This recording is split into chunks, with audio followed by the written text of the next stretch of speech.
Okay, they have started.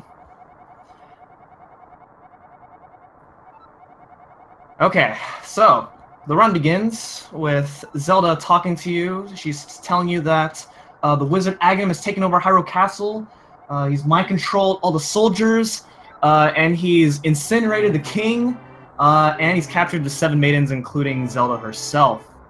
So it's up to us to rescue all the 7 maidens and defeat Aghanim. So first off, they're starting off in the mandatory escape sequence. They're going to make their way into Hyrule Castle and save Zelda, who is currently trapped in the jail of Hyrule Castle.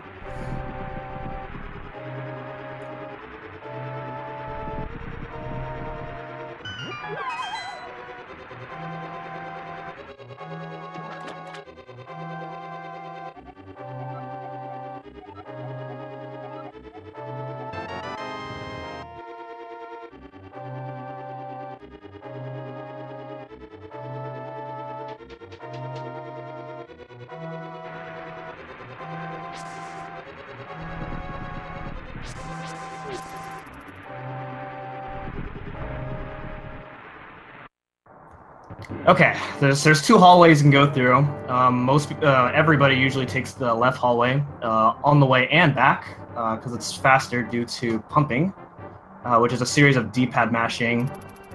At this point, since there have been a Link to the Past races for 4 days now, I'm sure it's self-explanatory at this point what pumping really is. Yeah, it's just a nice movement trick to try to reset Link's movement whenever he's going up or left, so that way you can get that 2-pixel movement every time.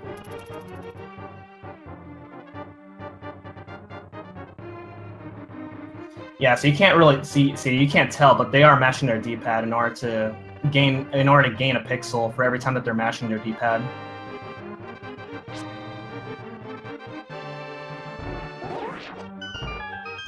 Different green soldier pattern right there.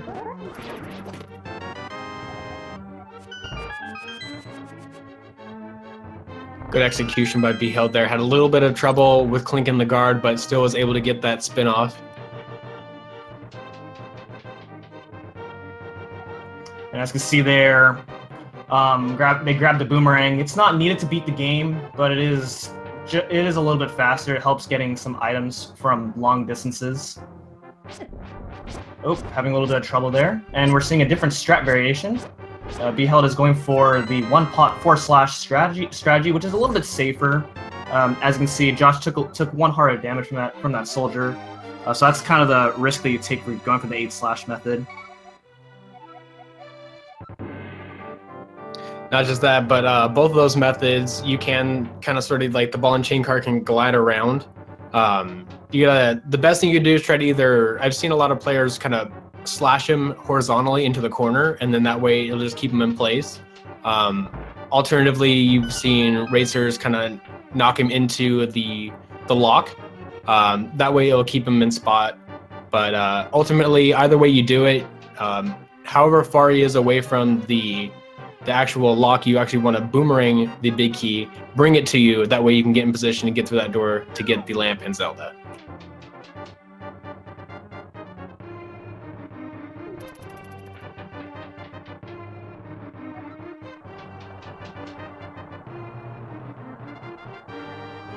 So now that they rescued Zelda and they have the lamp now, they're going to go through a bunch of sewers where we're going to be introduced to rats and snakes, and their enemy patterns are going to be different throughout each of the rooms.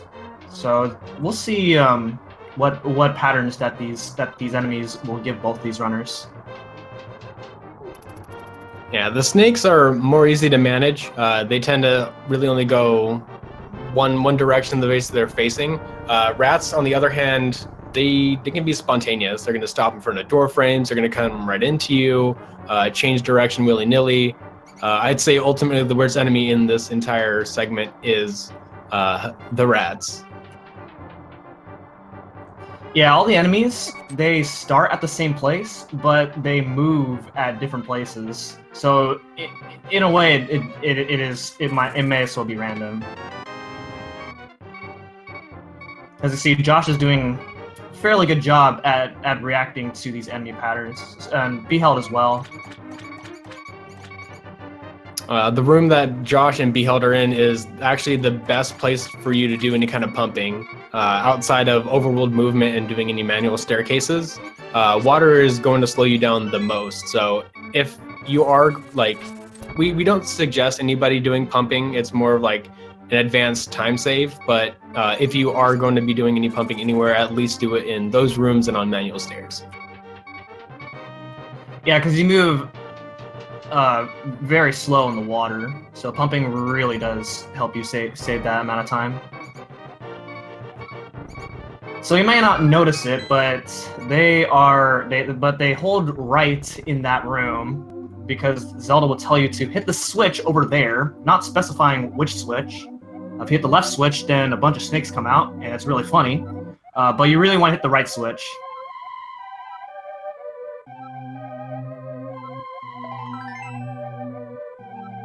So overall, a really good escape sequence from both of them. Very good call for the heart container for Josh there. He was at 1 heart, and it would be a little bit risky if he continued with that 1 heart, because there are enemies on your way to Eastern Palace that do 1 heart of damage. If I'm not mistaken, the text for Josh was a little bit faster because he was so low on health. I heard something about that. I'm not exactly sure if it's true, but I think that the beeping of the heart allows a little bit faster getting through that priest text. Oh, really? I've never heard of that. If not, I'm sure to be corrected shortly. So anyway, the heart container, it's not required. Obviously, you don't need it. It's technically faster, but obviously, like for a lot of runners, it is not recommended to skip that heart container because in most places it does come in handy. Oh yeah, and especially in this category, since this is no save and quit, you can't select quit the game and save it. Head over to Link's house and get a full refill of hearts. So, with this category, you got to do overworld movement, and you got to dodge green guards and octo rocks and Armos Knights. So, if you're as low, especially leaving escape with only 1 heart, Sanctuary Heart really helps.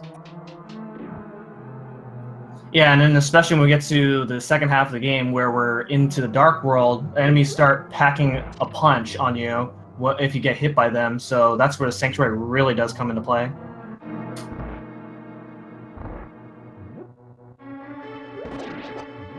Ooh.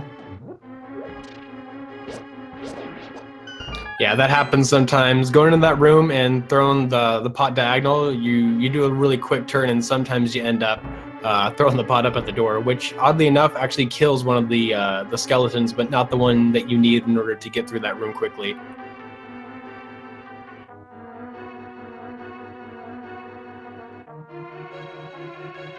So Josh is skipping the safety arrows and getting stuck on that railing there.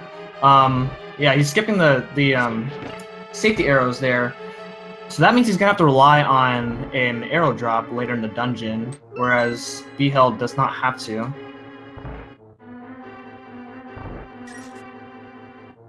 Yeah, I like to pick up those 5 arrows. It makes it a little bit safer to not have to worry about whether or not you're going to get any of the arrow drops from the red Igors. And here's our first sequence break. And you're normally supposed to kill all the enemies in this room so that the antivirus can leave that switch. But if you do some damage boosts and utilize iframes in order to get to the switch, then you can just get the big key early like that. And it's also important to note that both Josh and Beheld utilized different methods to get that same effect. So Josh using the more optimum method to get the damage boost diagonally, coming off of the little I think they're called the pose.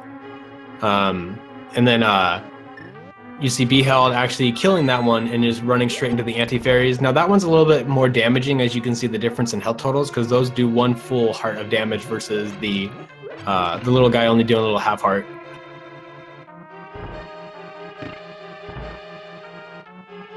And I heard that it's easier, but I've always liked to keep my hearts in the case I die later in the dungeon, because it is still possible to die. These enemies, especially these Igors, they do 1 heart of damage.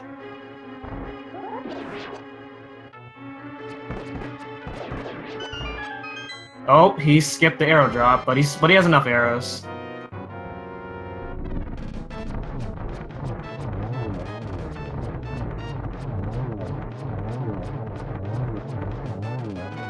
Okay, that's very nice. Let's see how Beheld does on here.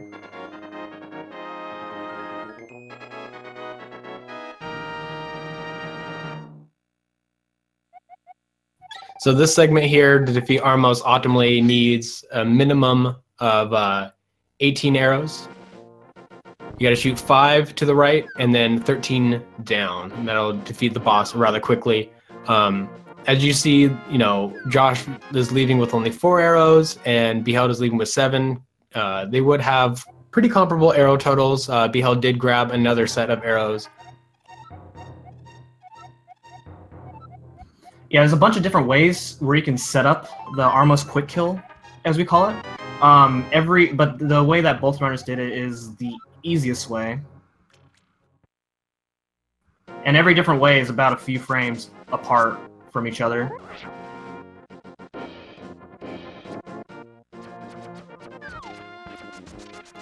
So now we got the boots, and with the boots you can not only dash, but you can also spin dash, which is you dash 1 frame after you spin attack, and then when you leave stairs, Link goes really fast. Yeah, it's not too difficult as far as the glitches go in this game, but it is a bit of a technique to learn for, you know, how quickly you need to slide your thumb over, or I know some people actually slide their index finger over it in order to get that spin speed. So notice that Josh skipped the rupees in Sahasrala's cave, whereas Beheld got the rupees and the bombs. So that means you're going to be seeing some different rupee routing for both these runners. I actually still like the idea of getting the Sahasrala rupees. You get 3 bombs just in case anything goes wrong in Hera. You get the your 100 rupees that you're going to need, so you don't have to worry about Kiki as much, because you're going to pick up, I think about 6 rupees are on the way if you do Circle of Pots optimally. Yeah.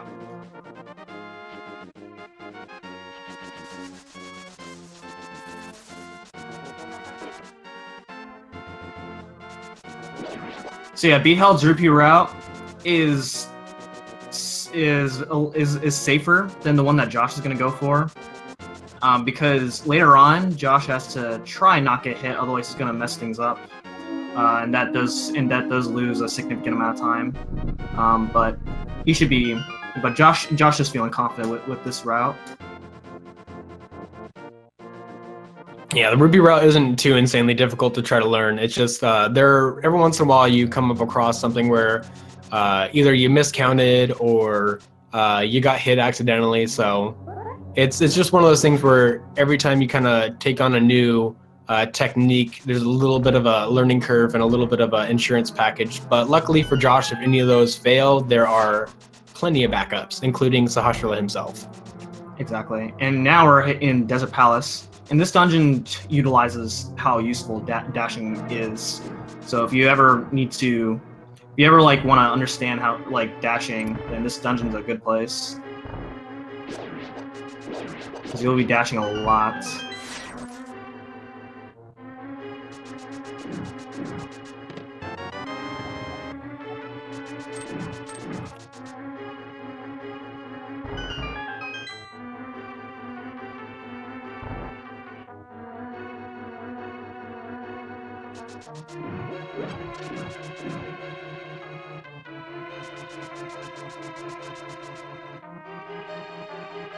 So we're on to our second Light World dungeon, Desert.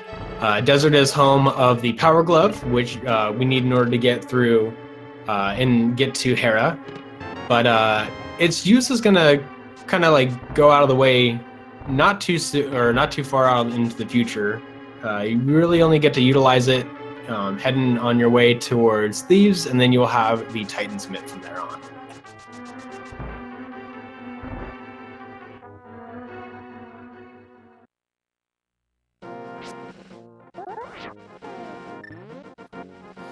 That spin dash that Josh went for is very risky because if you you have a chance, it's very easy to jump off that ledge by accident, and then you have to read the tablet in order to enter the dungeon again and then go through it again. So it's not a fun time loss. Yeah, and it really only saves a couple of frames or a couple of seconds in between just like dashing to those rocks.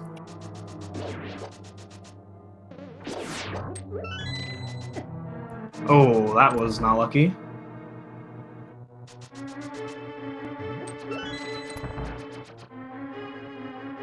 Popo giving Josh a little tag.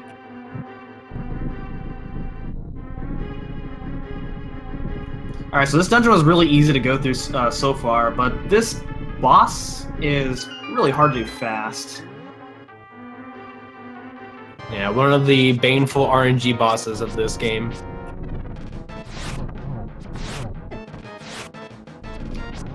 Having a rough time already, but yeah, as you can see, it's not just the place that they're going to emerge, but also the path that they're going to take, and they can also change direction mid-path. Yeah, it's really frustrating because it's somewhat predictable, but then sometimes they'll just really juke you. Yeah, the only way that you can try to get a good prediction and a good grip on at least the first phase is what Beheld is going to do right now, and just what Josh did beforehand. So bonking the wall, slashing, and then getting into that little pocket where you can try to get those arrows off as quick as possible. Yeah, and to note, these land molas don't have the greatest hitboxes either.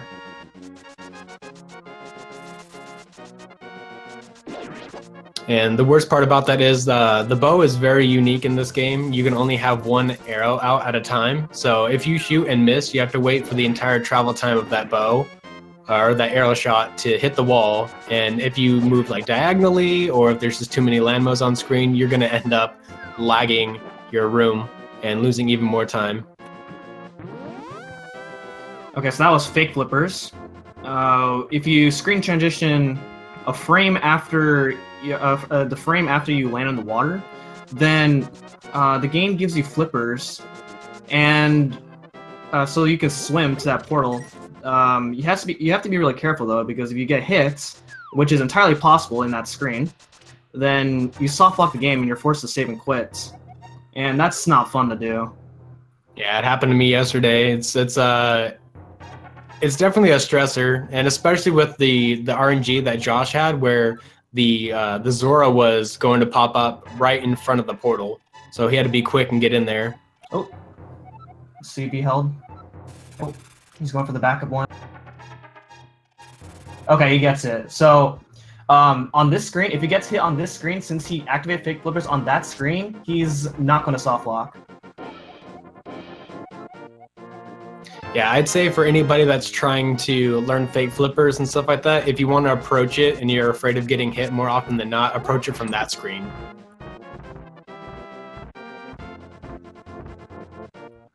Okay, good Death Mountain luck for Josh right there.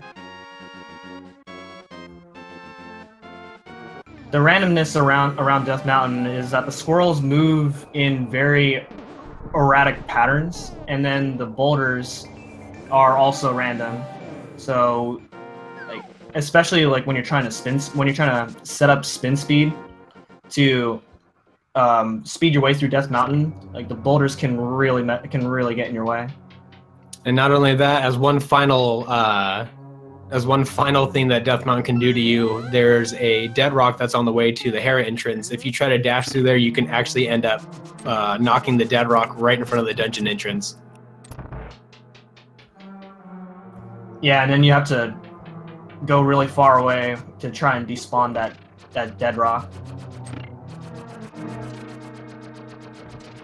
Uh-oh. Looks like Death Mountain's doing its thing to Beheld. Oh no, stay alive! Okay, he's through. Now, here's something that Beheld can do. Beheld can take a death in Hera, and normally deaths aren't allowed for overworld movement because they can end up saving you time.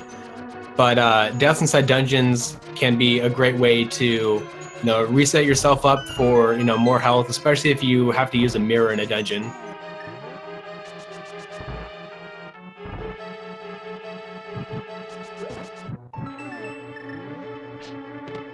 The tile room that Josh just went through is, I think, the only auto-scroller in the run, I believe.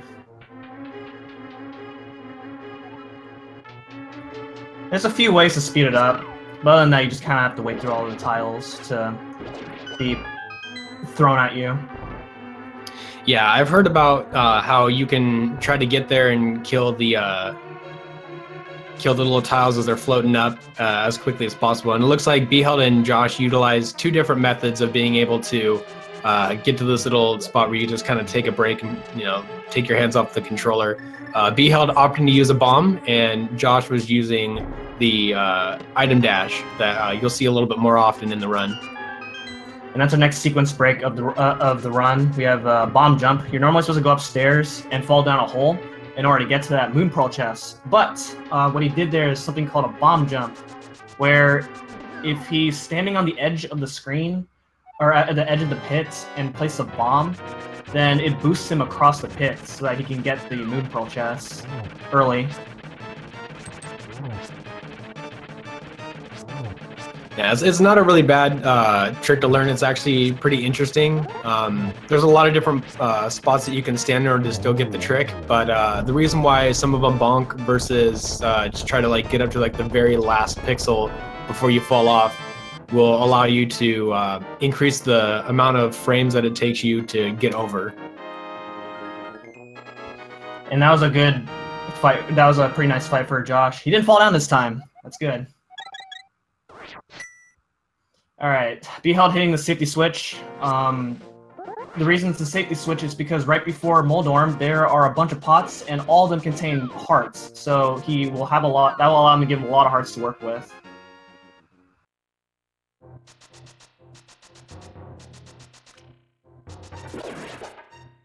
Alright, very nice for Beheld.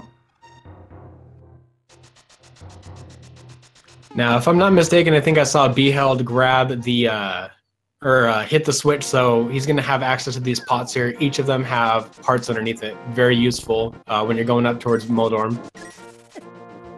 And also, right there, that's not like a glitch or anything like that. If you just stand at a certain spot, you can dash right to that bumper.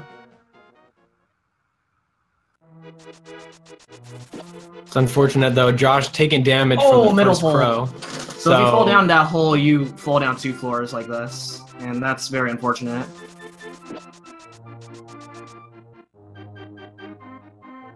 But yeah, so as we mentioned before, the risk of trying to go this ruby route. So Josh pulled the tree and then got hit immediately after before he got his first kill. Lined up the rest of the kill, so he's going to get blue rupees from this one. But there's another tree in the Hyrule Courtyard that he can pull. That's on the right side that he can still try to get those red rupees from.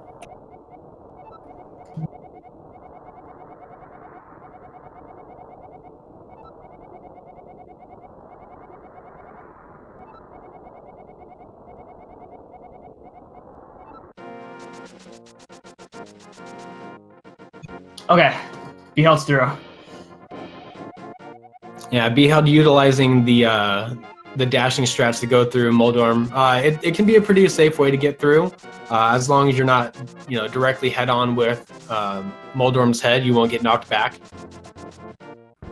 Yeah, if you are holding the opposite direction of the pit, while Moldorm's trying to push you into the pit, then you won't fall down.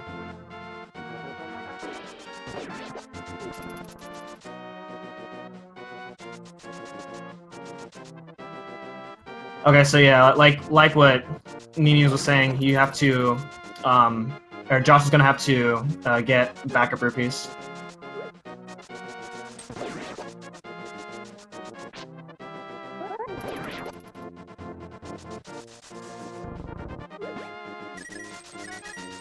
Okay, he has enough for the run. Yeah, unfortunately, he didn't get any of the heart drops from those blue guards, so I'm likely to think he's going to utilize a sword spin and 2 arrows on each of these gold guards coming up. If not, he's going to utilize the Din strat.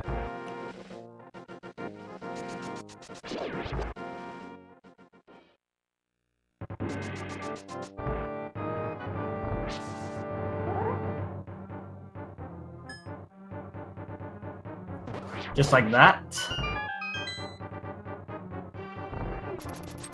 Yeah, it's important to note the way that Josh did that is that he moved up. If you just stand by the door and keep clinking it, the gold guards are actually going to move a lot slower towards your destination. So by moving up to the top of that, and then once they clear that little ledge of theirs, you move down, and then that'll put you in the position that you need to be in.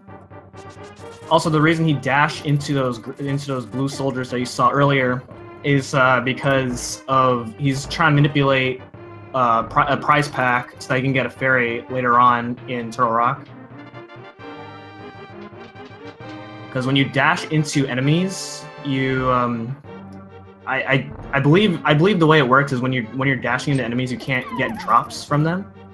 That sounds from what I've heard as well.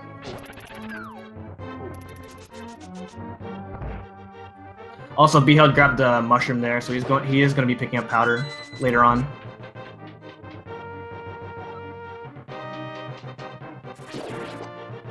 So it's about a 40-50 second detour, but it'll pay off for him.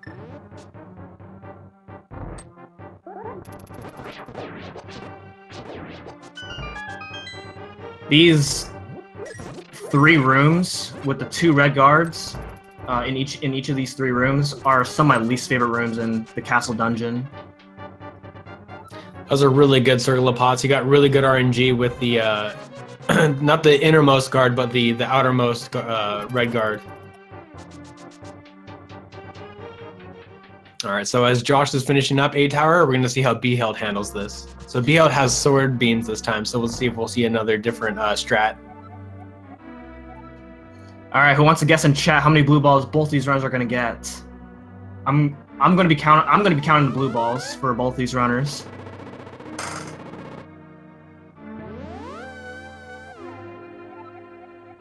$14.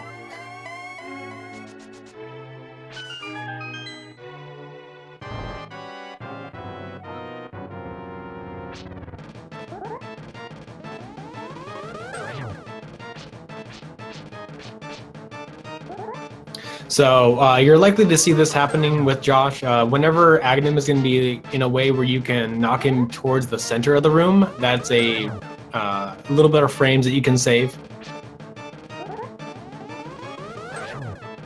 Oh no. Is he going to do it? Too early to say, my friend.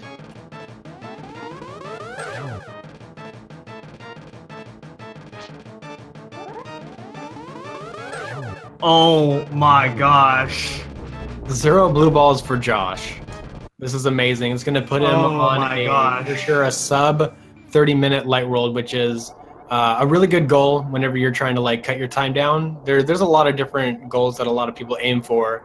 Higher levels are like sub-hour swamp, or you know, sub 30-minute light world, and especially sub 11 Eastern.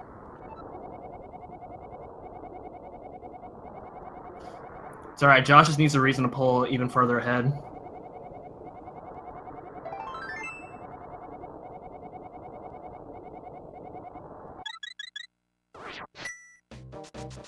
So I believe that's like a 1 in 16 chance to have 0 blue balls. So that's very lucky for him. Although what I do love is that 0 blue balls is more common than getting anything above, I think, 10. Yeah, something like that. I think like 15 blue balls is something like 0.0 something percent. Something like very, very low. And that's assuming you don't miss any of the guaranteed shots that Aghanim throws at you.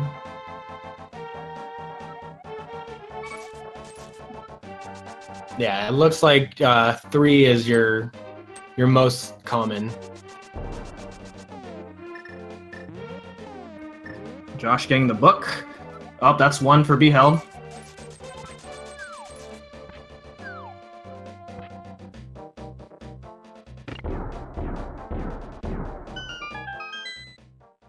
So yeah, it's very common in races that someone can be behind, but then catch up very quickly, coming out of Dark World or coming out of Light World, because they get significantly less blue balls than the players that are ahead of them. Okay, that's 2.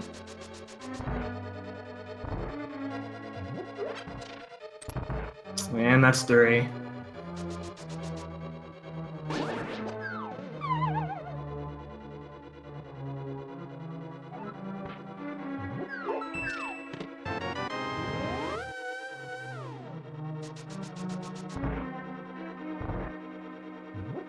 Okay, 3 blue balls, pretty average.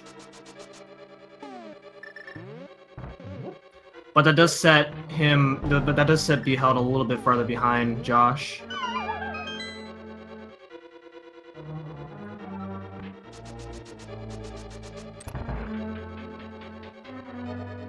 So Josh is about halfway through Palace of Darkness right now. I just got the big key, so the next thing coming up is a lot of people's favorite tricks in this category, which is the bomb or the hammer jump or hammer yump. Setting up a bomb on a perfect pixel and then maneuvering Link to a perfect pixel, which combined makes a double pixel perfect trick. Sounds daunting, not that hard with practice. There's a lot of different cues that you can look out for to set this up optimally. Yeah, what makes this trick hard is that the bridge is falling, so you don't have a lot of time to really set it up.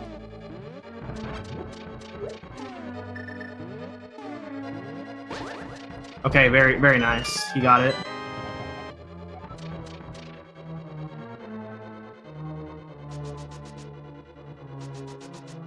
Yeah, what you saw is so when Josh picked up the pot, he walked over to like the edge of the bridge. Whenever you have a pot, if you move close to an edge, you regain your full movement speed. Yeah, otherwise when you're holding something and walking, you are moving a little bit slower. Yeah, so getting that additional speed, and then especially landing and using those pause buffers to help move yourself 1 or 2 pixels at a time, depending on what you need for your lineup, that really adds more time to your window of opportunity. You can even, like, I think as far as like the 3rd row tiles breaking off, you still have time to get the jump off.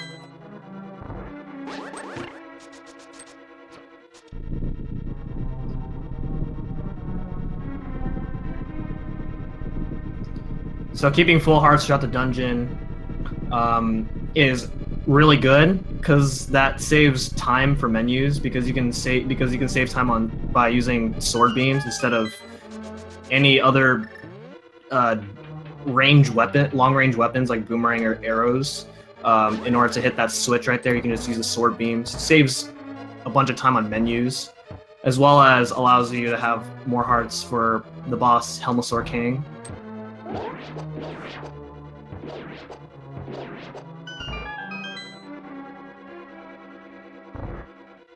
So Beheld now getting through the halfway point of this dungeon. Let's see how Beheld manages the hammer yump here. Okay, we're gonna see Josh's attempt at Helmasaur King. So it takes 17 hammer hits. You can also use bombs to break his mask. It does more damage, but it's harder to hit him with. So we just use the hammer. Oh.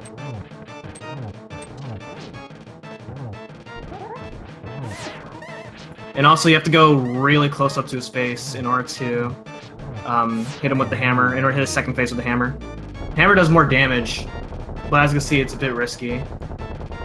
Yeah, it's a pretty close pixel to kind of line up. There's a couple of different visual cues that you're looking out for, but ultimately you're trying to look for how many pixels your shield is into Helmasaur's face. The hitbox for the hammer, especially firing it up, is really, really bad. Uh-oh. It's okay. The bomb going off the edge isn't that big of a deal, but him getting this lineup here on the first bomb is going to be crucial. Alright, so he's going to have to try again. What this saves is having to go to the other side to go across a bridge, go to the right side of the room, go downstairs, pick up a bunch of rupees, grab a key, then go back and go to the left side of the bridge and go through a dark maze, grab a key, then grab the hammer. Second attempt was good, and Beheld is now equipped with a hammer.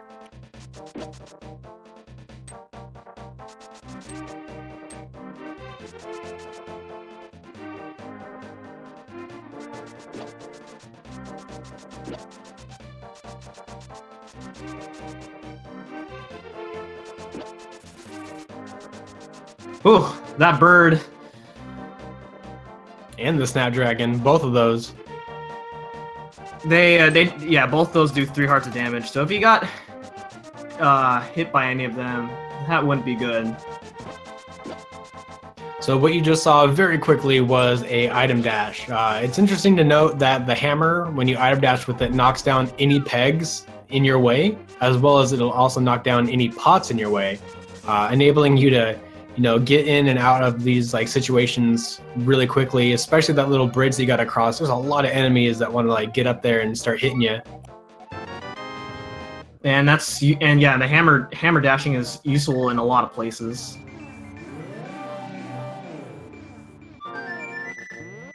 And right here is technically faster to skip this cutscene, but you need to be in the light world, so it's not that useful to do the cutscene skip.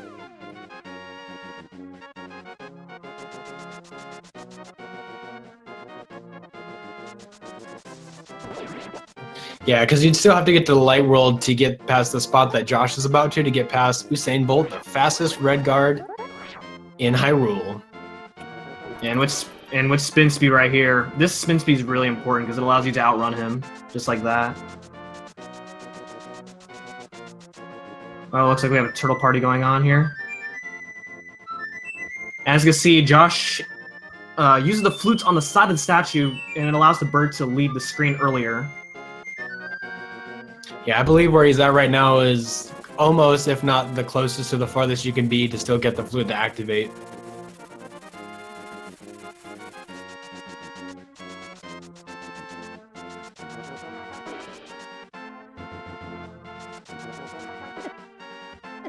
Uh-oh.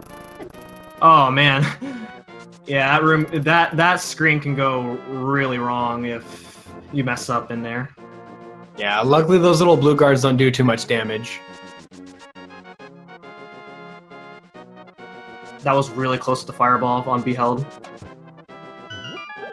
A mechanic I want to talk about with Helmasaur is the fireball in the order that they explode. So which one explodes first is random, but they will always continue in a clockwise manner. So if the top one goes off first, the right one followed by the left one will follow. So if you're still trying to get hammer hits on the helmet, you can actually utilize the first explosion to your advantage and try to figure out where you can stand.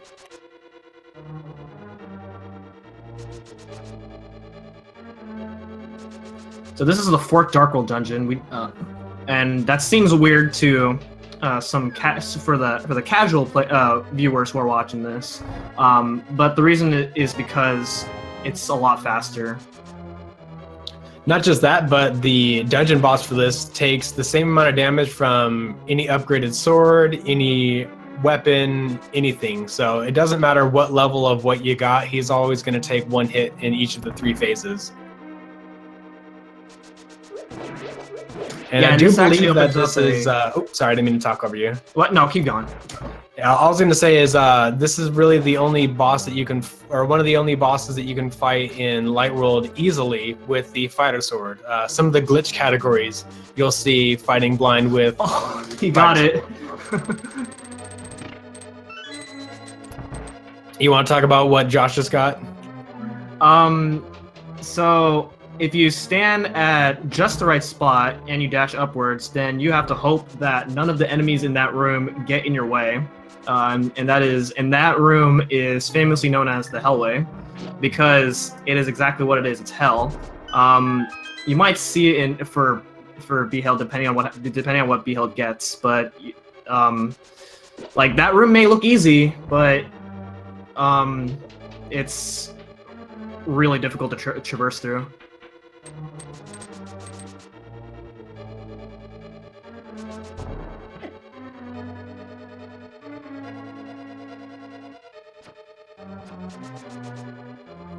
So as I was saying, doing Thieves Town this early, you want to do it as early as you can, because it actually opens up a side quest that isn't required to beat the game, but it is significantly faster to do it.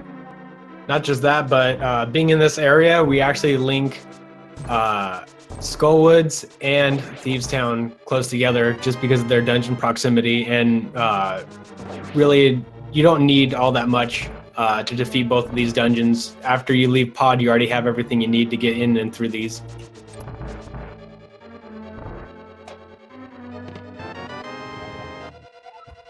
So a little fun fact about this maiden that Josh rescued. She says that she wants to get out of the dungeon, but if you try to actually leave the dungeon with her, she's gonna say, "I don't want to go there." So, I mean, what's her deal with that? Say that she has got Stockholm syndrome. You know, she's been in this dungeon for so long. You know, it's almost like her own house. She's too scared to go outside. I believe the fear of outside is agoraphobia. I guess. All right, so this boss is not random. It is exactly the same as long as you do it exactly the same.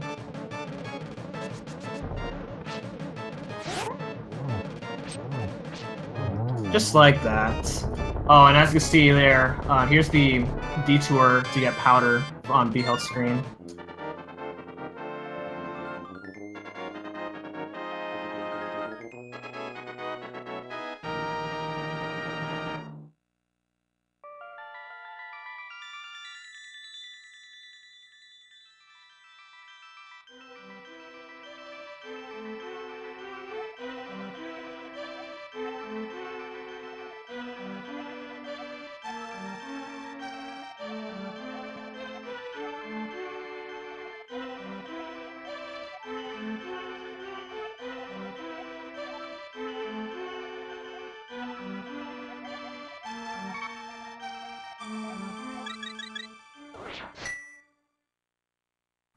Okay, so Josh's gonna collect the rest of his rupees, and then this starts this side quest now that we have the Titan's Mints.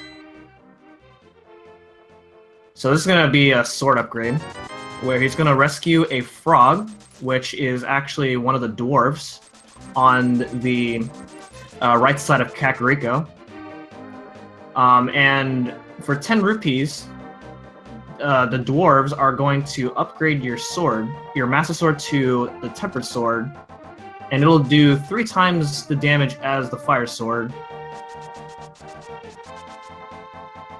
And this will save a lot of time because it'll allow you to do a lot more damage to enemies.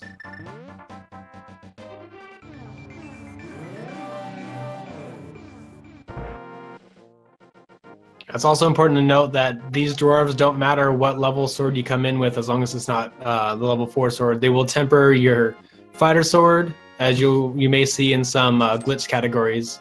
And but you know, tempering your Master Sword, you know, you think the Master Sword is amazing, but unfortunately, to the past, it is not the strongest weapon. Yeah, and actually makes the final fight a heck of a lot slower.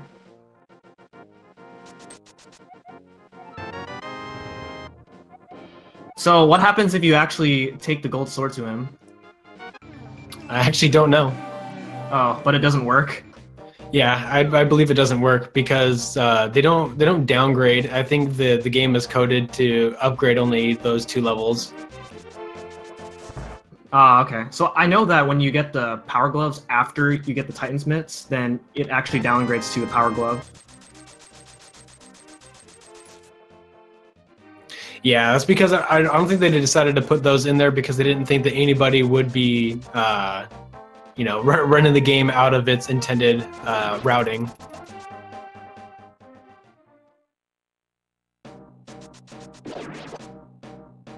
So this is Skull Woods. It is a really hard dungeon to a lot of casual players because there's a lot of ways to enter the dungeon. But obviously, if you know where to go, then this is actually a really fast dungeon. The hard part about going through Skull Woods is that these Gibdos here are a pain, especially in this first room. Josh managed it just fine. That may look easy, but if you take too long in that room, then there is a wall master that will grab you, and you pretty much start back at the beginning of that room, and all the enemies respawn, so you have to pretty much do that room entirely again. Yeah, the worst part about this dungeon is that there are a lot of high damaging enemies in here. The Gibdos do a lot. You got Moldorms bouncing around over there. You got fire bars, and the worst thing, as before mentioned, is the Wallmaster.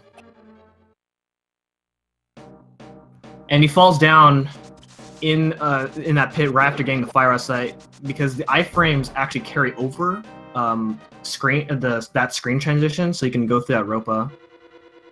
It's also a little bit faster than having to menu to the mirror and use a mirror transition.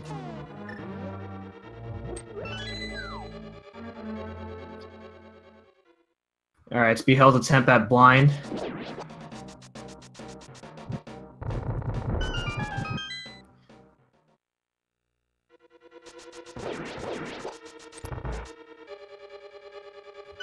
Okay, very nice. So now Josh is in the main part of Skull Woods. Coming up is oh, uh-oh. Yeah, that Gibdo room a little bit tough. So coming up is the boss Mothula. Mothula has some really weird quirks with how he works. And that's he can't take damage from a spike, so if you actually hit him into a spike, you'll hit him, but it'll actually take 0 damage. That was a good fight for Josh.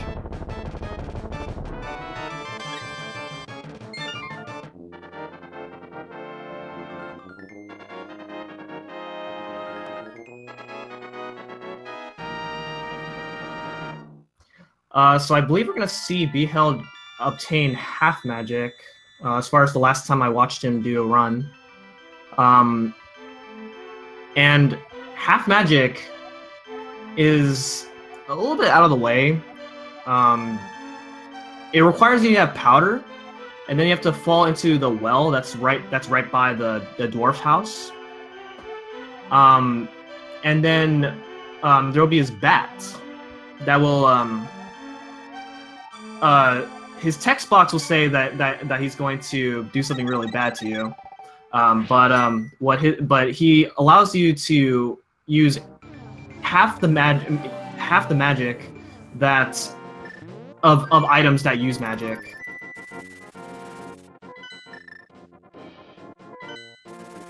Now, if I'm not mistaken, that bat is actually from another Zelda game, or in another Zelda game. Yeah, Link's Awakening. And he definitely isn't your friend in that one.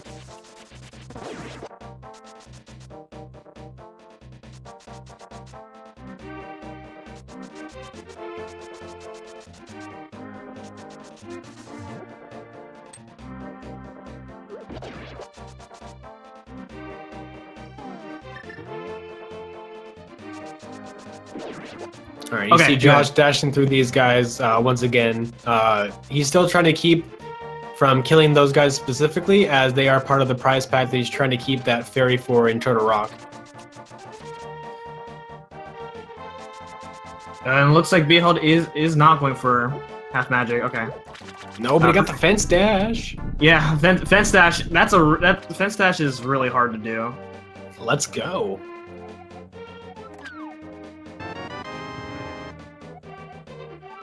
So with all the rupees that we racked up in between Thieves Town and Skull Woods are going to be used here in Zora's Fountain. Because the finger webs, as it's called in this version of the game, they cost 500 rupees, but they do allow you to swim, and that's going to be used to get through in order to enter Ice Palace, which is his next dungeon. That was very unfortunate that he got hit there.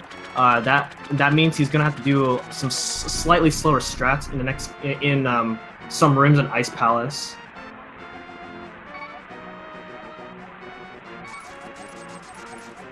You can also fake flipper to Ice Palace, but it's not useful because you need flippers in order to go through Swamp Palace. Yeah, if there was any way that we can cut flippers out of the run, it would have been done a while ago. You have to find a way to get fake flippers in Swamp Palace, which that would be crazy if someone can find that.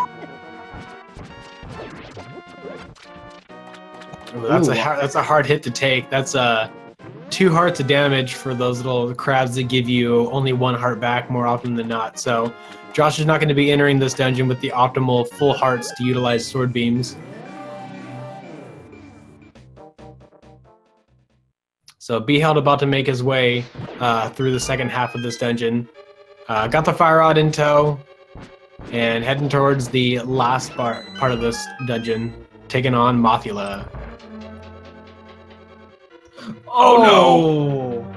So that's what Wall Masters can do. Yeah, it's not really a good idea to dash off of that pot. It really depends on where the Wall Master is going to fall from.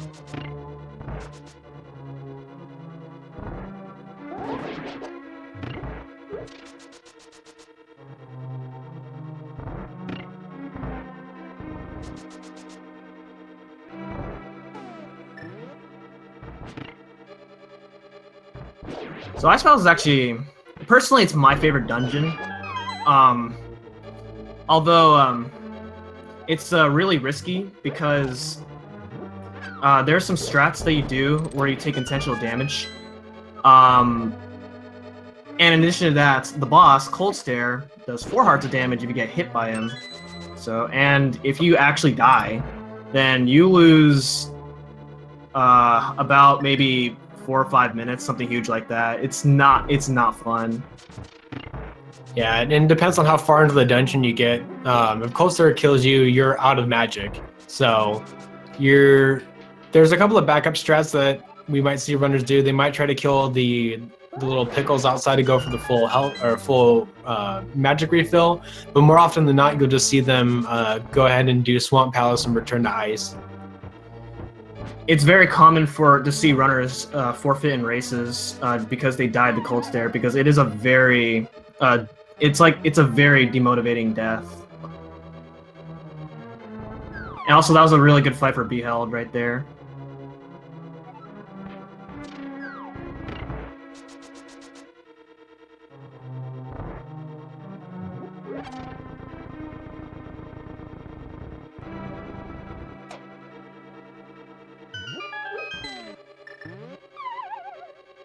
All right, so your full magic bar is enough for 8 fire rod shots, which is how much it takes to break this ice. Then what he's gonna do is do 4 poke dashes and then a spin, and then it ends the fight like that. And he got through. He didn't die this time.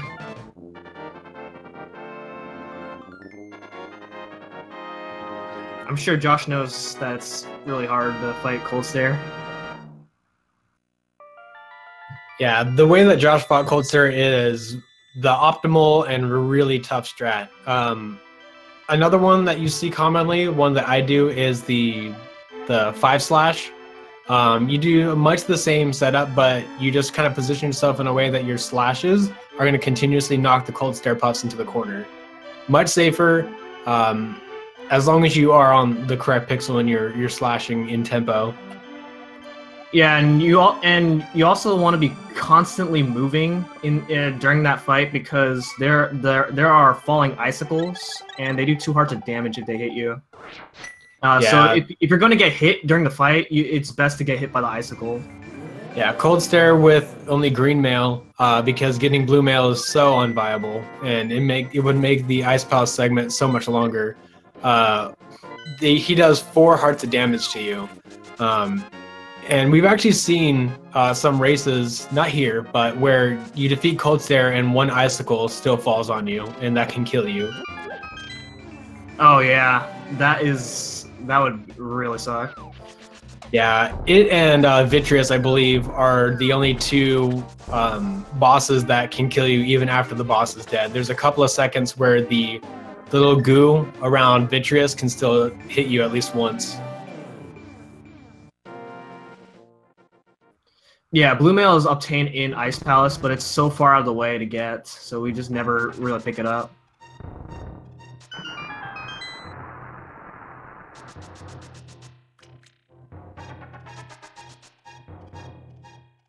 Also, we saw Josh there. If you mirror as you're moving the block, then the block just disappears, and that works for any non-overworld and dungeon area, such as that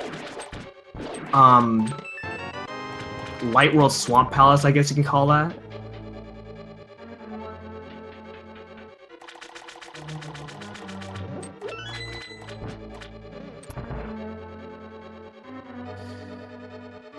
So Swamp Palace is it's really hard Swamp Palace is a pretty tough dungeon. It's not hard in a way where you're gonna die.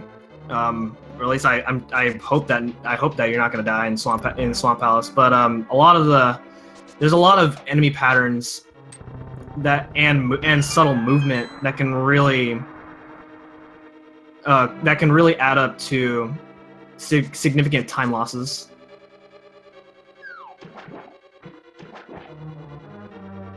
Yeah, Swamp Palace is one of my favorite places to practice movement.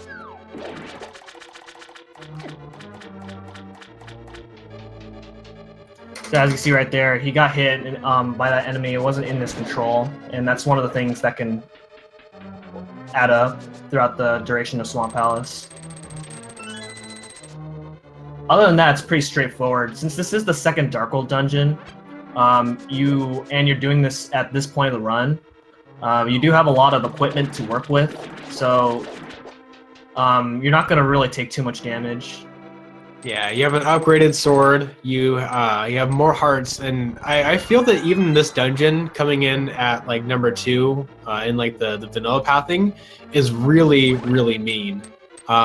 If you were to come in here, you'd have 4 less hearts, and you'd have the Master Sword, which some of these enemies would require 2 hits to kill.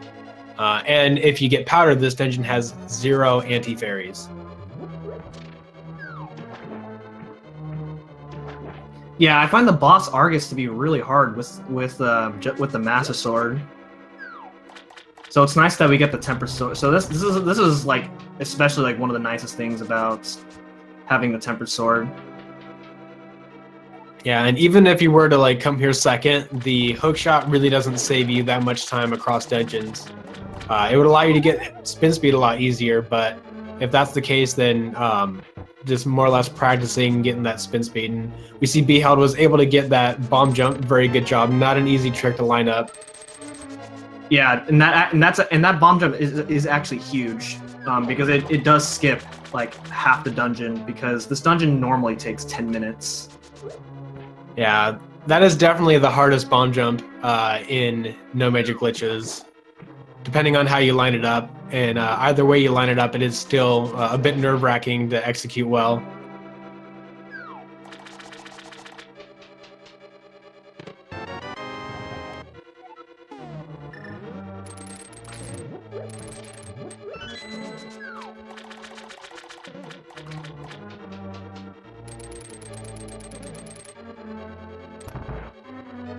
Alright, so Beheld's now going to head up to Cold Stare, so we're going to see the temp at it. Yeah, he's coming in pretty healthy. A lot of hearts here, but can't take any more than one hit from Cold Stare, so I hope he doesn't get hit at all.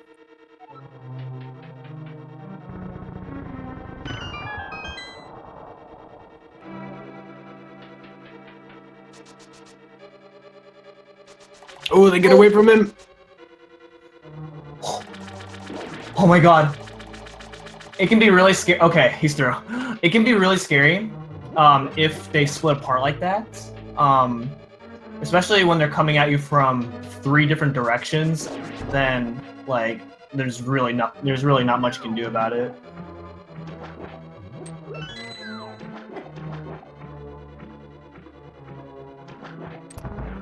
But thankfully, he was able to recover from that. Alright, do you want to talk about what Josh is doing here? It's a very difficult trick to get. So you're coming in with your sword already out from dashing through the previous room. You're going to be doing an item dash on top of keeping your sword out. So you got to do a Y and A while you're still holding B in order to keep your sword out. And then it's just a rhythmic of pressing Y to continue to get the puffs to pull into your sword. While you're in spin speed or in the item dash speed with your sword out, you do the same amount of damage as you would with a sword slash, but you're poking them. So it allows you to get through the first phase of Argus really quickly. Unfortunately, sometimes you mess it up or the rhythm gets off, so you have to reset. But it's important to remember that you are in spin speed, so you need to tap A at least once, so that way you can get yourself back into the position where you can swing your sword. So as you can see, Beheld's getting Ether right now before going into Swamp Palace, and it's safer so that you're guaranteed full hearts coming into Misery Mire later on. Yeah, having full health in Misery Mire Misery Mire alone by itself is already a scary dungeon, and there's a lot of damaging enemies in there. Wizrobes will do 4 hearts of damage to you with Green Mail. So, getting some of your errands out of the way. Plus, if you only have 1 bomb and you need to use that bomb in order to get through Mire because you need one, you can utilize the bomb here and get yourself the Ice Rod, and then you can pick up any of the plethora of small bombs that are underneath pots inside of Swamp, so that way you're ready for Mire.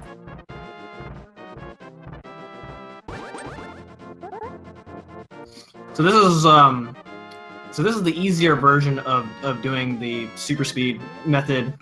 This is by hook dashing. When you're hook dashing on ladders or stairs, then you're automatically in the super speed state. So much easier. And in addition to that, you can also do what he did was it's a fast climb where you hold your sword out and hook dash, and then stair pump. Then you climb up the stairs really fast.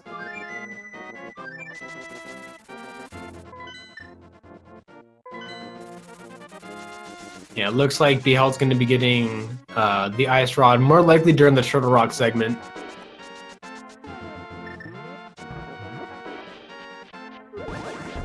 Ooh, there's really no difference over time when you get Ether or when you get Ice Rod in this run. The only difference is that if you do the stair climb with the hook shot, you're saving a little bit of seconds. I think it's a difference of 1 or 2 over just a normal spin speed stair climb. Yeah, something very small. But some runners prefer to get Ether and Ice Rod out of the way first, just so they don't risk taking damage in between Swamp Palace and Misery Mire. Because there is a really cool strat coming up with Sword Beams in Misery Mire. Yeah, this one is still, to do optimally, it's something that I personally have been practicing, and it's still really hard to do. And not only that, but the health route for Misery Mire is really tight, because coming into the boss fight, Vitreous, you're gonna have to be taking a ton of intentional damage. I think 5 or 4 hearts is the minimum or optimally what you want to be taking. But for the most part, you want to kind of come in here with at least 6 or 7.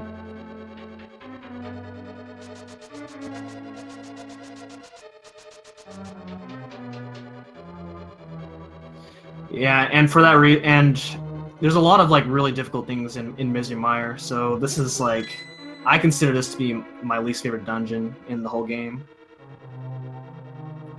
There are also Wizrubs in this dungeon, and they do 4 hearts of damage if you get hit by them. And the reason for that is because, again, because this is the dungeon that you would do after Ice Palace. So at that point, you're supposed to have Blue Mail, but because we don't have that, we're gonna have to take a lot of damage here. If you ever need a bomb, that bomb slug that Josh just killed will always give you a bomb. Yeah, plus it's in your ways. You're really not going to be losing any time trying to pick that up. There's a couple parts during this run where, you know, you're checking your inventory, seeing either how many rupees you have, how many bombs you have, how many arrows you have. This dungeon, Josh is really healthy for arrows, but we're probably going to see him gonna be on the lookout for another arrow drop somewhere around here. Probably might pick one up in Turtle Rock.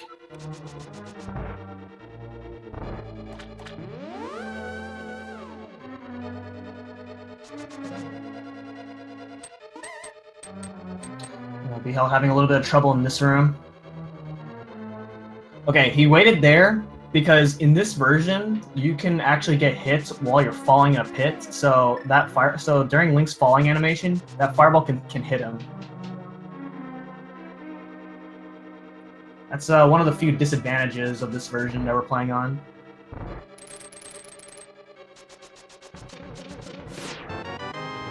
But other than that, a lot of the other things that this version has over the US version still outweighs that disadvantage.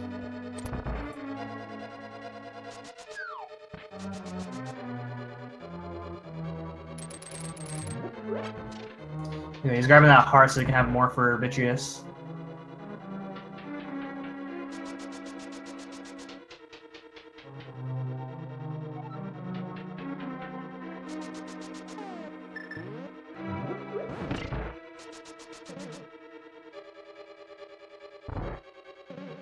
So that's a nifty little trick that Beheld did. We didn't talk about it when Josh did it because we were commentating on something else. But while you're pushing that statue, you can kind of hold a diagonal, and you can still pick up the pot, even though that the statue is kind of covering up part of the item box for Link to pick it up. Yeah, if you're in the hook dash state, then wrong way. If you're in the hook dash state, you can actually just press A once on that pot instead of twice. Hookshot's one of my favorite items. There's a lot of really cool things you can do with it. You see Beheld there picking up the extra arrows and a little extra health and the bomb. So Beheld's got all the bombs that he needs for the rest of this run. And now we're going to see Josh's attempt at Vitreous and Beheld's attempt at Argus. So this is called the WQ method. This allows you to take less damage from the goo.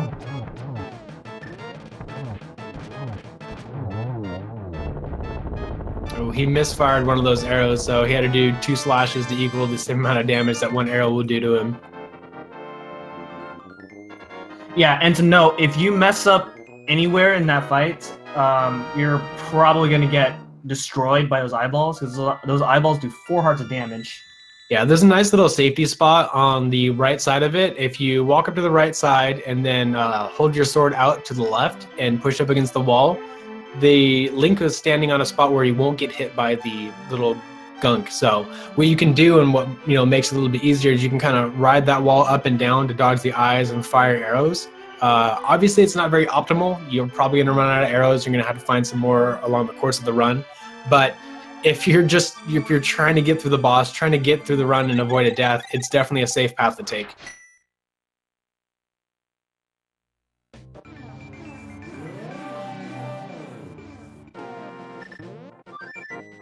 All right, so that is all 6 crystals obtained for Josh, and now he is on his way to Turtle Rock. Yeah, Beheld is one full dungeon behind. Unfortunately, just Josh is running through these dungeons, having good luck, and have that 0 blue balls to really kind of give him that gain. But I gotta say, I mean, Beheld is holding his own and executing these dungeons to the best of his ability. So I mean, on either side, you're looking at good racers doing good things in these dungeons. Yeah, and Beheld's like, even though he's behind, he's still having a good run. With all the things that he's done so far.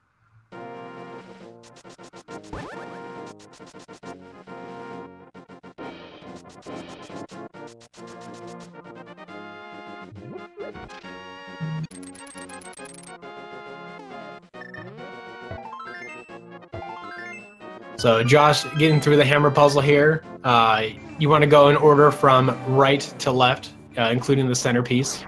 Not a really hard puzzle, but every once in a while you'll kind of forget, especially if you're coming back to this game from Rust, and you might hit the wrong peg by accident. There's actually another version of this game called the Game Boy Advance version that everybody hates, and when you activate that portal in that version, it actually creates a flute point, so you can actually flute there. A little fun fact. Now, aren't you a runner of the GBA version of this? Used to. Now I kind of stopped. Maybe someday I'll come back to it. I don't know.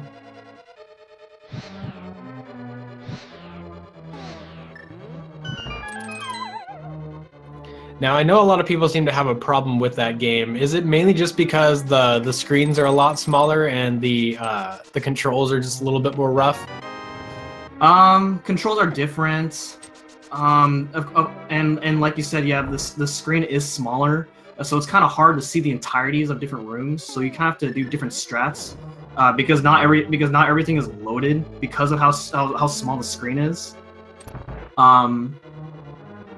But other than that, a lot of the strats are very similar, or yeah, a lot of strats are very identical. And you actually do a different No Major Glitches route because, well, you can still do the same route, but it wouldn't be faster in the GBA version. Interesting. So for anybody that's interested in this game but wants to try it on the go, look at the GBA for a possible Link to the Past speedrun.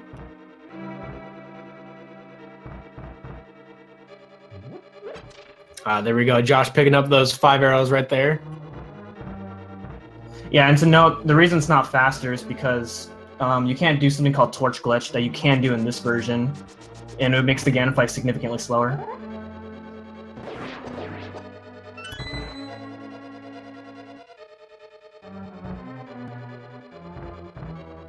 So Turtle Rock does a lot of damage. A lot of the enemies in Turtle Rock do a lot of damage to you.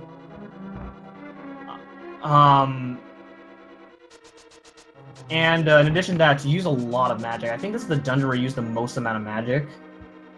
So maintaining magic is very important. Yeah, the route that Josh went after getting like the key and then getting the damage boost to go through those, you don't end up picking up a big magic refill. So he did get the refill here. He did get his prize pack, but he decided to leave it. But yeah, you are utilizing a lot of magic, and I think he's gonna have just enough to get himself through the remainder of this. Yeah, usually these Pokies give you a high chance at dropping a big magic refill if you ever in need of magic.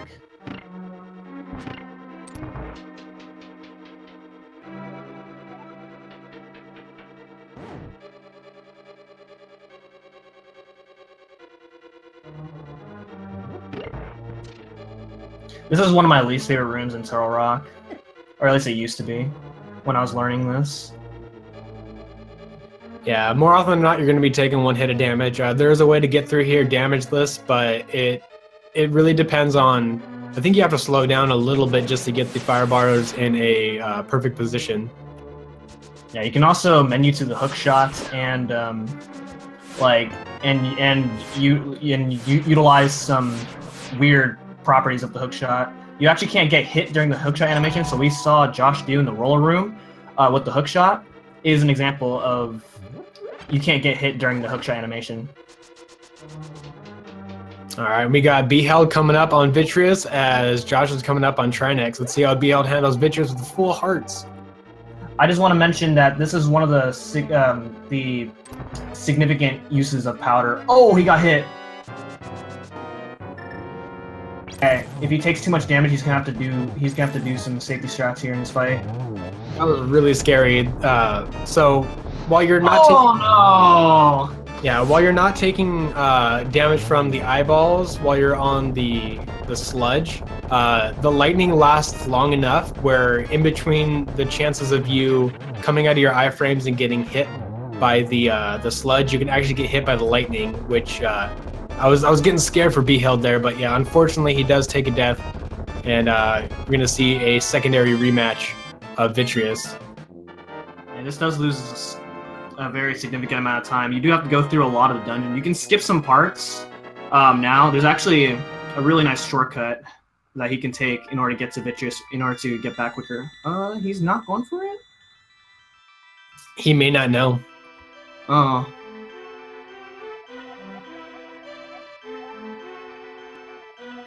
Would you mind explaining the shortcut for them? So there's a room on the top right of the main room, and that room will take you to a portal that will take you to that gray spot that you saw right there on Beheld's screen, and that's pretty much a shortcut back to where he is right now.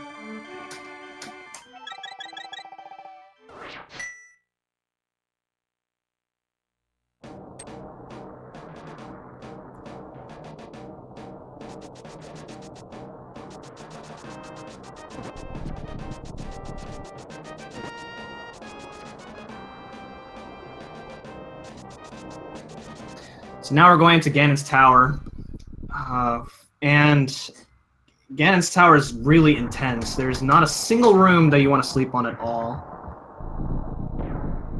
Yeah, a lot of precise movements, a lot of really interesting techniques that you're about to see coming up.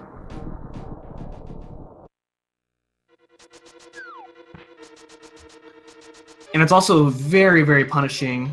There's also a few places where you can actually soft lock, but I mean, hopefully that doesn't happen. Yeah, I dare not speak it. But for now, we're going to the left side here. You always want to take the left side. There's no reason to be in the right side. The right side will take you to the same way that we're going right now, but it is like a pain, and I don't know about you, but I don't like the speak of it.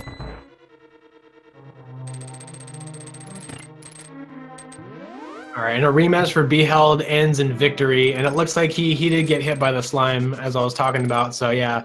You want to give Vitreous a little bit of time while you're waiting for him to die, and then that way it makes the inner part of that sludge safe to walk on.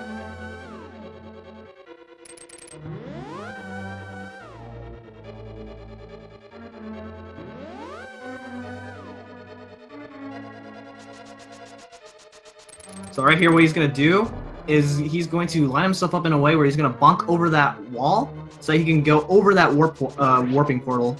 It just saves a little bit of time. Just skips 2 warps of the dungeon, and that's it. Yeah, really, if you're extremely low on arrows, that's the only reason why you'd see anybody going for that. Okay, so now we have Ice Armos. It's the same fight, except you're fighting it on ice, so it's a little bit harder. As you can see there. Yeah, the ice physics are a bit tough on it, and it's important to know that this technique that Josh was utilizing, you can actually do on Armos and Eastern Palace. You can operate it in much the same way, use the same amount of 18 arrows, and it's just the reason why we do the top right one first is that it's just a little bit faster, because then you're just hitting them all and you're firing them down, which makes the arrows connect a little bit faster, as well as it makes the heart be more in your way. So it just kind of closes the fight a little bit safer.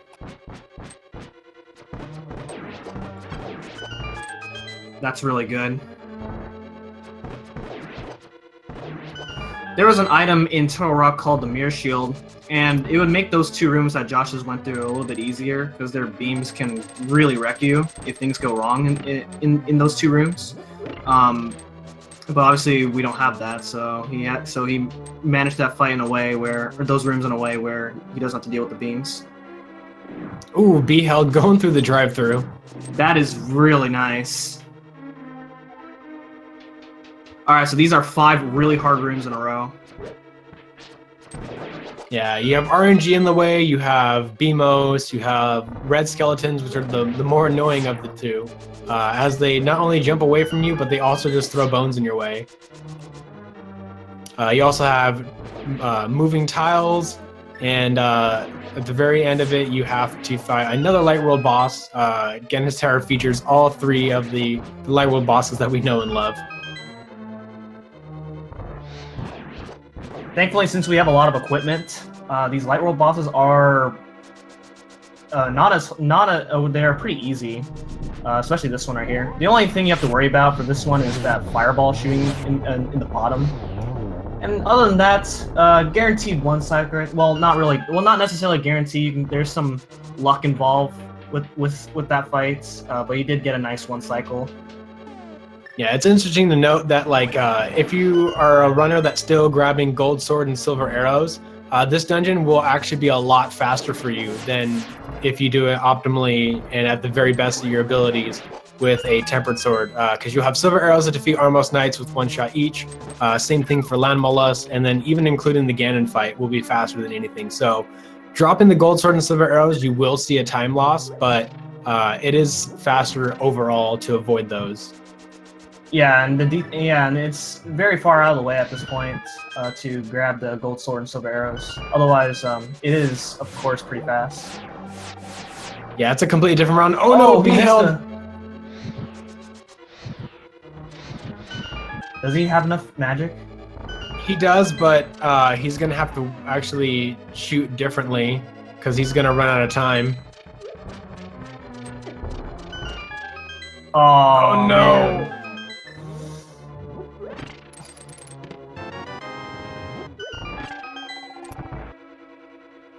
Alright, so now we're coming up to Moldorm, and you technically don't have to fight Moldorm if you're pretty good at this game. This is a trick that you can do is hover. It's even without defeating Moldorm, it's still pretty tough to get that hover off because you have to get in position, and you also need to maintain your perfect inputs for that hover and not get bonked by Moldorm. Even when you leave the platform, his hitbox is still a little bit big, where you can still get bopped. Yeah, isn't it like 26 frame perfect dashes or whatever? Yeah, it's really tough when you have, you know, Moldorm coming at you and you just need to get like this this minor glitch out of the way. I've done it. I don't think Josh can hover or has hovered. I'm interested to see if Beheld will hover. I don't think he hovers. But yeah, there's a few runners that do it. Most runners don't do it. Most runners that can do it don't usually do it if they're on a good run. If they're on a bad run, then you know, they would do it just for fun. Oh yeah, it's definitely fun when you can get it. Yeah. Oh man, the Pokey giving a little bit of trouble to Beheld. Let's see how the chain chomp room goes. Oh yeah, we didn't mention that this chain chomp room is very scary. You can play this room safe, but no matter how safe you play it, these chomps do have a chance of wrecking you. Man, that's a really good execution from Beheld, and we see Josh coming into Ganon.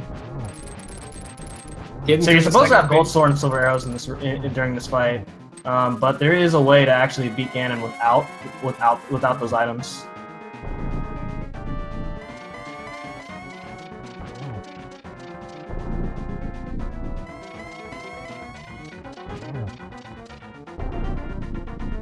Alright.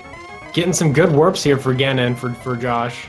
He's not warping too much until... Oh, I had to say something. I'm sorry.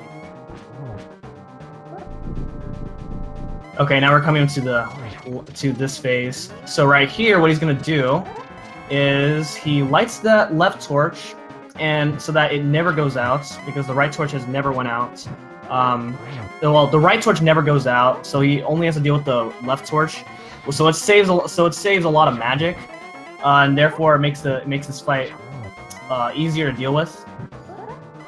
Then he is timing his spin attacks right before Ganon teleports. He spin attacks Ganon, and he has to do this about 12 times.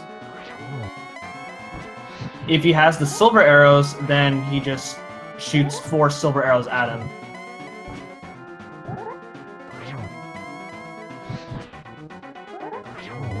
Okay, very good fight.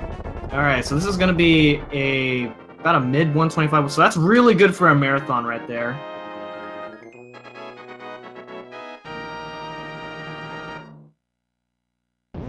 I don't think we've seen any major mistakes from Josh, right? Nothing too serious, no. Yeah, so that was a fantastic run for him.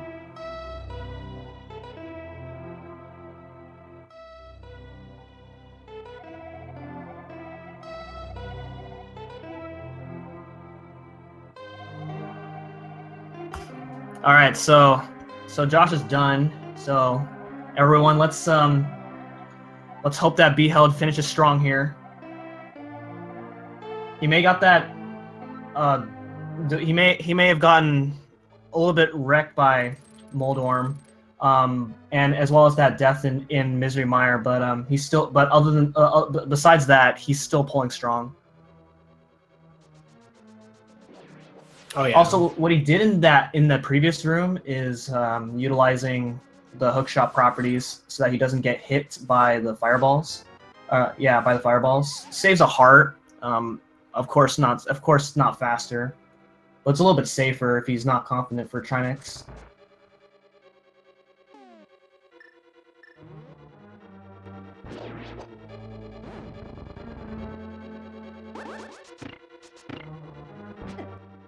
Oh, man. Yeah, he took a little bit of damage coming in through here, but he managed to... What? Oh, he's probably going to Powder the Anti-Fairy. Oh, okay. This is really risky, though, coming out here to face the Pokey. Oh, no. Okay. Well...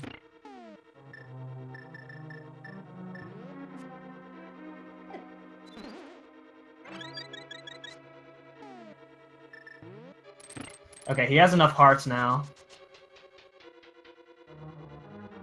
Yeah, Pokies they're really scary. Whenever you're kind of like low on hearts and you're trying to like, you know, maybe get a fairy out of it or just trying to get them out of the way, sometimes a Pokey's gonna just like sneak some damage in there and just end you. Hey, Josh. GG, Josh, on your victory, and nice run too. Thanks. I'm glad you got redemption on. Yeah. Cold Stare. Yeah, I had really good Moldorm and Cold Stare fights actually. I even golded Hera. Did you gold Castle Dungeon with the 0? No, I did not. No? It was messed up. It was messed up tree rupees and... Oh, right, yeah. A few other things went poorly. 0 blue balls definitely helped this run a lot. Yeah, because a few segments were pretty bad. Aghanim's Tower was pretty bad. It doesn't look too bad because of 0 blue balls, but it was a little rough. And then Misery Mire was pretty rough too. But I had a good endgame. It was like a 703 or 704 Turtle Rock into a 709 Ganon's Tower, which is still pretty good for me. So yeah. It's definitely a solid run. Yeah, unfortunately your opponent took a death to Vitreous, but the 3 blue balls also didn't help. Kind of like, you got close the gap. Moldorm. Oh yeah, Vidi deaths are pretty rough. I've been there I think we all have. So Yeah. But it looks like Beheld maintaining this pace could still have a pretty good PB, if I'm not mistaken. Oh, he's on pace. I actually don't know. His personal best is actually no, he's not on pace. He has a 137, I believe, mid 137. Oh, okay, that's my bad then. I assumed that Beheld was a little bit farther than that one. Yeah. I know Beheld's been in and out of the game. He runs this game every once in a while. So it's nice that he came back for to participate in this tournament.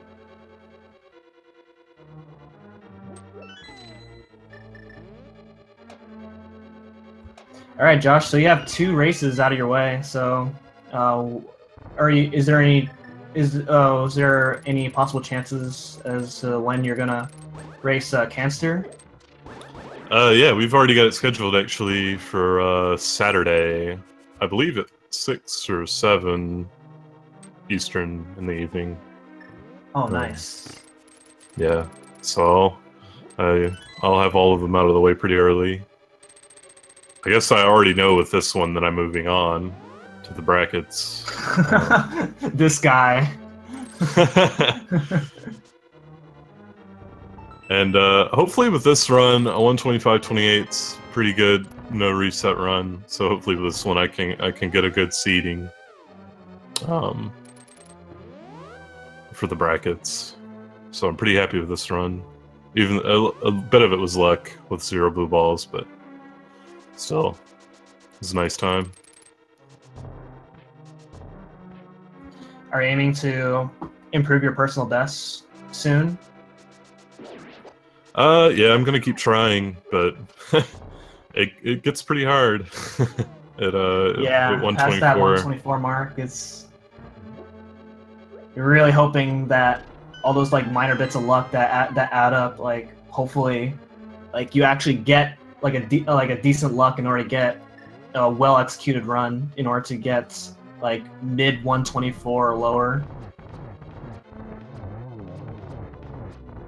Yeah, for sure. Did you see my Turtle Rock Overworld? Yeah. That's a fun screen. Yeah, Beheld got the drive-through on his way to Turtle Rock, which is really nice. Oh, he did. Wow. Yeah. Okay, he's going for a red mail, which is a nice safety, so you can survive Ganon easier. Yeah, that little crack in the wall has a refill as well for health. There's a couple of fairies in there.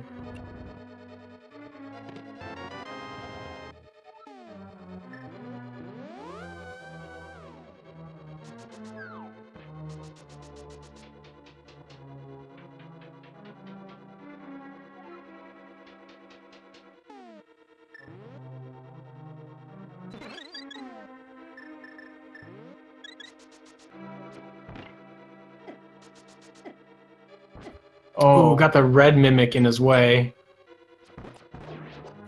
okay. He got through that. So, do you have any more future goals with A Link to the Past, Josh? I want to get a low 124. I guess that's my immediate goal. After that, I don't know. If I'm still having fun with NMG, maybe I'll go for 123. Or maybe I'll look into another category or something. But I definitely plan to stick with NMG throughout the duration of the tournament, at least. Yeah, from how you've been playing so far, you definitely have a chance of making it to the top of the tournament.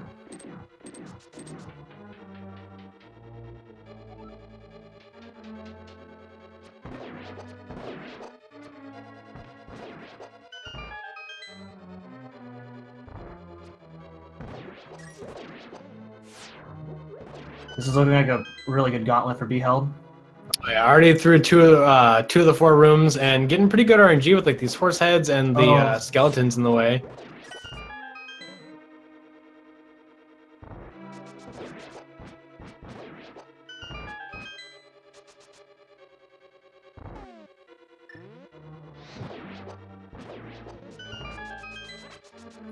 I like that strat in that 4th room where you can just fire rod the Stalfos, but I've never really done it because I like to have magic for this fight, as well as for the rest of Ganon's tower.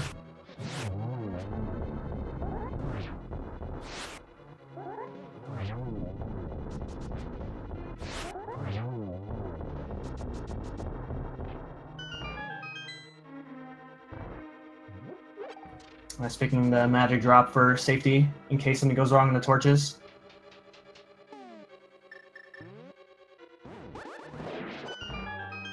That's always a fun room to get through, these 2 Wizra rooms. Getting through them with just 1 King of Samaria, and the second one King of Samaria and a slash at the top right. Done perfectly.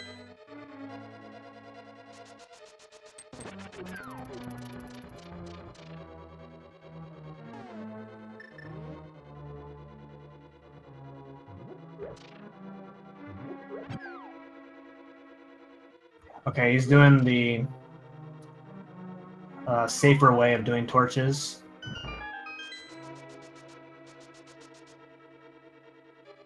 Yeah, I believe that will make it so that way the timing of it, he won't accidentally despawn G-Tower.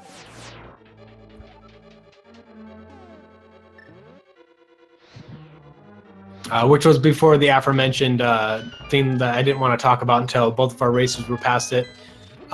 So if you manage to climb the staircase right as the sound effect that do-do-do-do-do-do-do for the closing of the door goes off, you're gonna get rid of all of the enemies in there, and you might think that even if you can hover past the Moldarm 2, you're really not going to be able to get to Aghanim 2 because he himself won't be loaded either.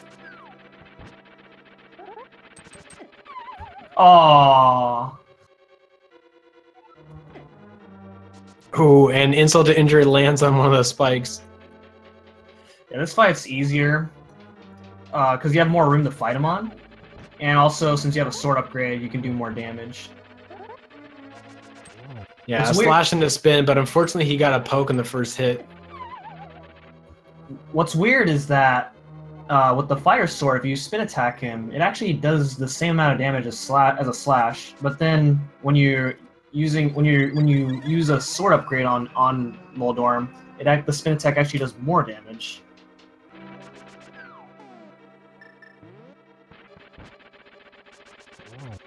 It's nice that he powdered that anti-fairy while he was down there. Yeah, it's actually pretty interesting how the sword spin damage works. For most bosses and enemies, a fighter sword spin is equal to a master sword slash, and then it just increases up to that point till you get to the gold sword, where it doesn't matter whether you slash or spin; it's doing the same amount of damage.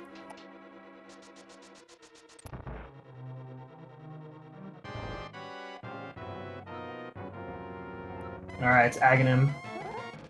So Aghanim worked the same way as the first Aghanim, except this time we have 3 illusions. It's the same where the real Aghanim has a guaranteed energy shot on the first hit, but then everything else is 50-50. But there's no lightning attack to worry about.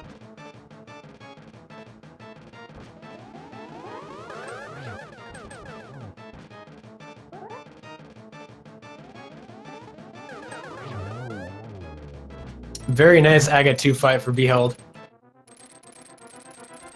Alright, and now it's Ganon. Since he has red mail, he can afford many hits. I think Ganon himself does 4 hearts with red mail if you get hit by him. Sounds about right, but still, we don't want to see Beheld taking any hugs from Ganon today. Yeah. Otherwise, with green mail, it takes 8, which is ridiculous.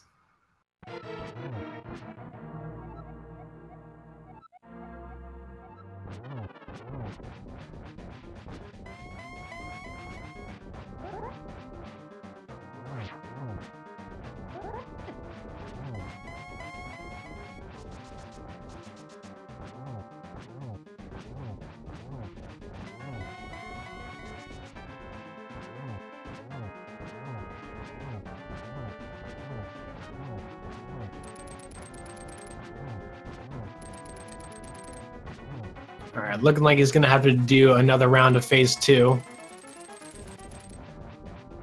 Yeah, and to know it takes 12 hits per phase to take out Ganon.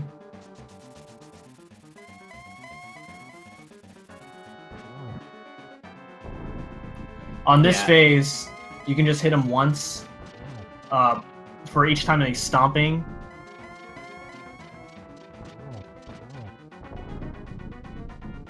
Yeah, for reference, it's 6 with Gold Sword, 12 with Tempered, and then 12 spins with the Master Sword, with the final version being 24.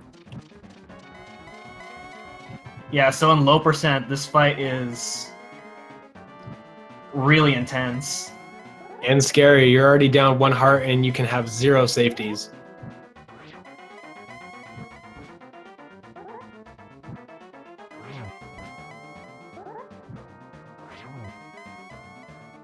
So he got the torch glitch. That's part of making this fight a little bit easier on him. He's also using the lamp to conserve magic.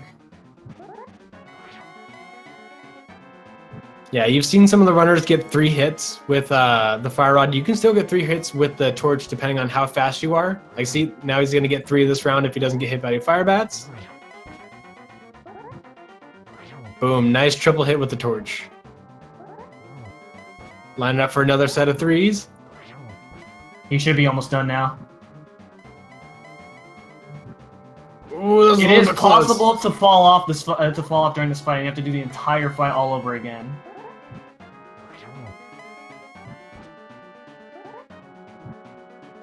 Yeah, I don't think that Beheld thought he would have the triple hit on that last couple of round. That's why he went to the torch early.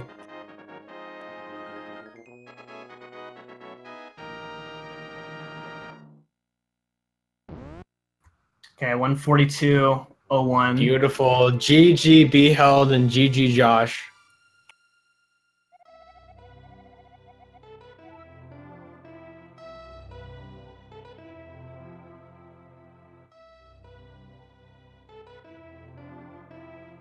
Give it up for our runners today.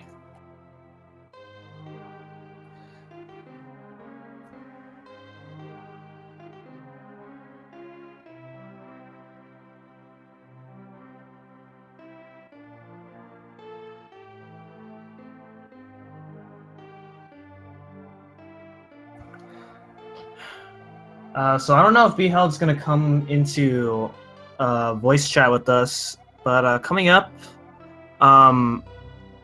we have in about 8 minutes from now, Walrus Prime versus Terror, and then 3 hours after that is you versus Drunken Draconian. I believe that is correct. Yes. Yeah. And then during that we have Coulter versus Green Linen Shirts, Nega Zeus versus Hey David, those are all the matches for today. Yeah, I'm definitely going to be here watching the Walrus Prime versus Terror. Both of these guys I know and are really good runners. I'm actually sad that I won't be able to see the Coulter race because I'll be in the middle of mine. I was actually signed up for commentary for that one. Yeah. And then we have much more Link to the Past coming your way throughout the week. So it's going to be really exciting. Other than that, I think some other projects going on in speed gaming. We have, let's see, we have Diddy Kong Racing, we have Dark Souls, we have Cuphead, Mega Man 2, Sonic Adventure 2, that's exciting, and then Sunshine, Odyssey, Super Metroid, and a bunch of other really awesome games that you should definitely look into on speed gaming. These are really exciting games to watch. Other than that, I don't think Beheld is gonna be.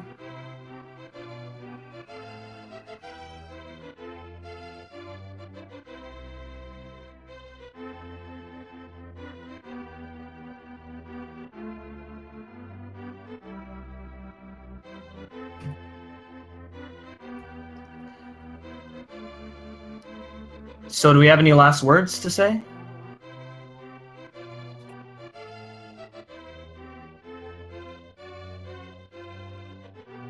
Still double checking the interview.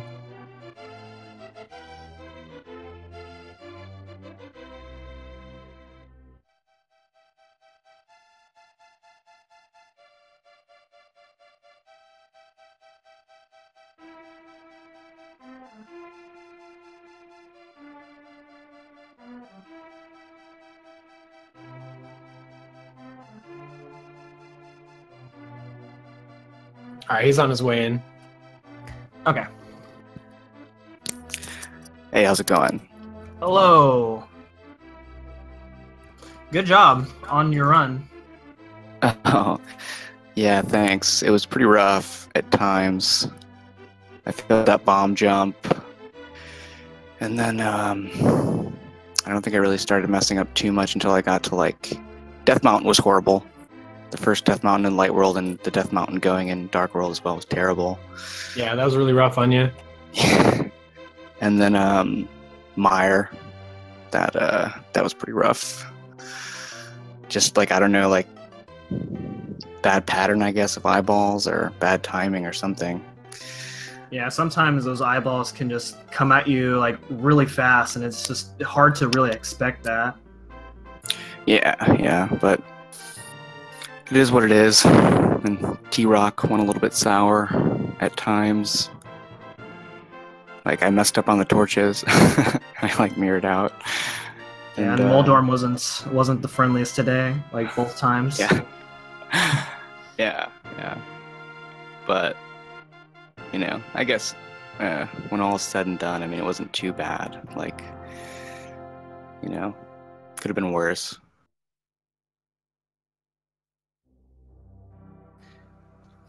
Yeah.